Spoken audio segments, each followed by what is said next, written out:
Hey guys, Tower Climber here, and today I'm bringing you another Tower God Explained video, and this one's going to be on the ancient wars and what they may have entailed using the information we know about from the Tower God story. And I don't really have anything else to add during this intro part of the video, so without any further ado, let's get right into it. Firstly, I want to talk about how this war began, and while I will talk about what made this war into an even bigger event later on, technically the war started as soon as V and Arlen Grace refused to go along with Jihad's plans to stop climbing the tower. While we still don't know many details on what actually happened that day, it has been implied that not only V and Arlen disagreed with Jihad, but many of the companions that helped the 13 warriors climb the tower, like Leslek, as well with many of the ex-supporters hurling curses and insults at the great warriors and apparently committed horrible actions against them. And while we don't know a lot of them, we do know that for Tramrai, it was killing many of the animal companions that helped the 13 warriors climb the tower to hurt Tramrai emotionally. We also know that Jihad around the same time proposed to Arlen Grace, as he wasn't aware of her relationship with V at the time and was of course rejected. From what we have seen, we can safely say that most of the allies of the 13 warriors sided with V and Arlen, and soon went on to create what I will call during this video the Grace faction.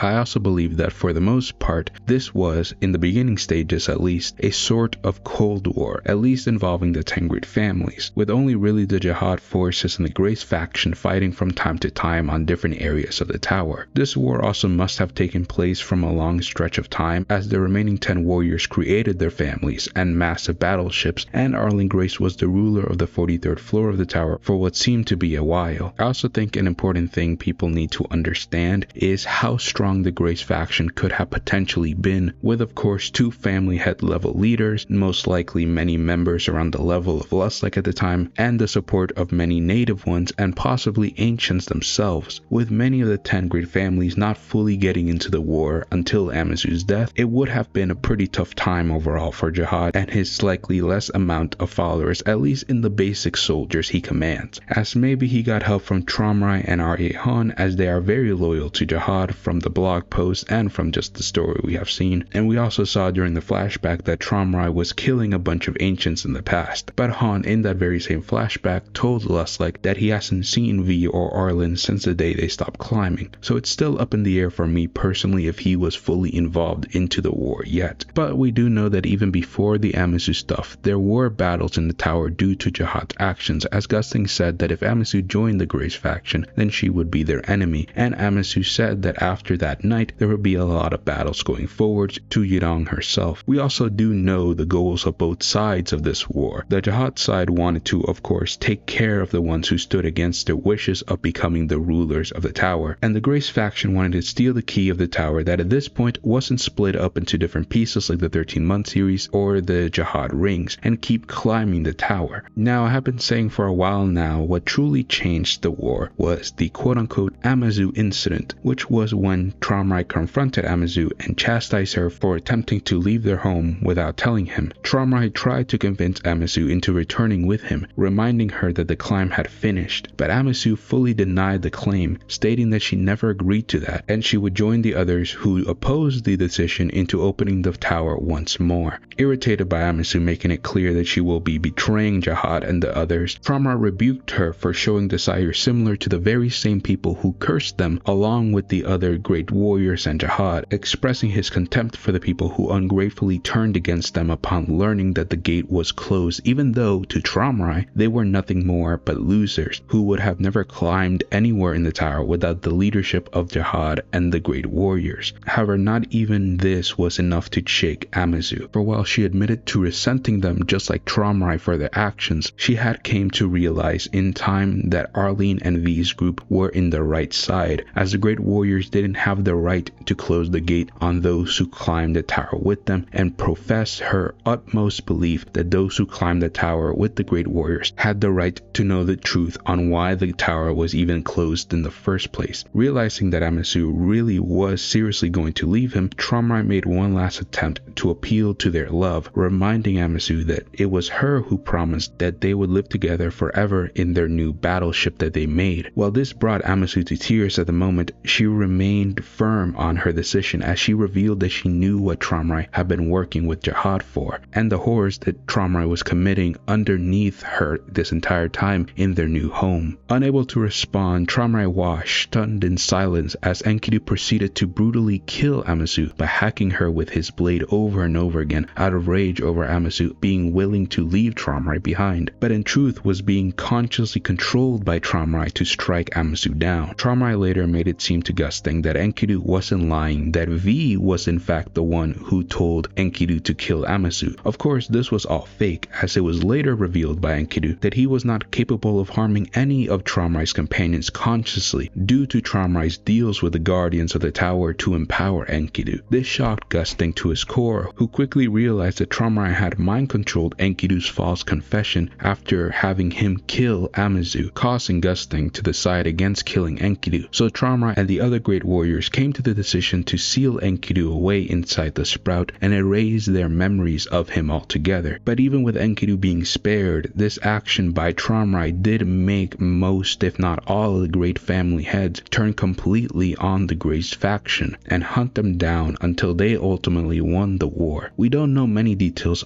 of the war yet in the Tower God story, but we do know that Tromrai ended up using Amizu as a core for one of his strongest divine sea fish, Valhalla, the dragon of lust. Tromrai had used this sea dragon to frequently battle and fight his enemies in the war, with the dragon laying waste to many of his opponents. We also know that the Grace faction apparently had more of their former companions on the inside other than Amizu, which the family heads found out about and proceeded to take them out. We also know that while Jihad wanted to win the war, he also didn't fully want to kill Arlene Grace and V, because after the war came to an end and Jihad won, Arlene and V became fugitives in the tower, but weren't hunted down by Jihad or the 10 great family heads themselves, at least until Jihad learned of the fact that Arlene had a child with V. And of course, we all know how that ended. Jihad ended up killing the child. Arlene Grace became mad. Apparently V killed himself afterwards to make Arlene Grace go back to her companions and try to erase her memories of all the things that have happened to her. But of course, Arlene Grace did not do that. She wandered the tower, put a spell on her kid, and at some point, we don't know how, but she left the tower and communicated with the outside god to revive her child. And then she made her prophecy that one day her child will come into the tower and do what they failed to do by slitting the throat of the king with the thorn that the outside god's messenger would give him, and then liberate the people of the tower to make them ascend greater heights. This is of course all set up to the main Tower God story with Bomb and everything like that, as he is the child of Arlene Grace and V. Of course, certain events in the story have put a little bit of a wrench into that, but other than that, this is everything that we fully know about the ancient war of the tower. Of course, there might be one or two things I'm missing out on, but overall, I think this is all the important beats. I don't think I missed that much, but if I did, put it in the comments below and I'll be sure to read it and hopefully see what I missed, because I honestly don't know. We don't have that much information on the ancient wars. So yeah, but I hope you all like this video, and remember, I'm always going to be here to give you guys the truth, and if the truth isn't always explained, I'm always going to be here to give you guys my opinion on the truth. Have a wonderful day, guys. Bye.